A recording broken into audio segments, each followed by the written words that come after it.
So viewers, আপনারা দেখতে পাচ্ছেন আরোহী মিম তার সাথে জুনিয়র সাকিবের যে আরোহী মিমের সাথে একটা সম্পর্ক, সেটা কিন্তু এই ভিডিওতে স্পষ্ট দেখা যাচ্ছে।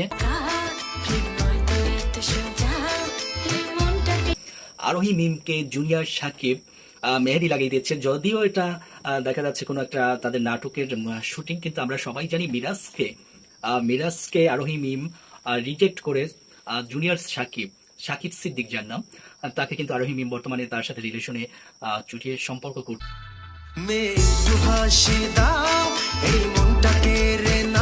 আপনার ভিডিওতে অলরেডি দেখছেন যে তাদের নাটকের একটা দৃশ্য, সেখানে আরোহী মিম কিন্তু জুনিয়র সাকিবের সাথে জুটি করে নাটক করছে। আগে ছিল মিরাজ, সেই মিরাজের জায়গায় কিন্তু আরোহী মিম বর্তমানে নেই। মিরাজের একটা ভাইরাল ভিডিও ইন্টারভিউতে বলেছে যে আরোহী মিমের সাথে তার ফ্রেন্ডশিপ এটাও নেই বর্তমানে।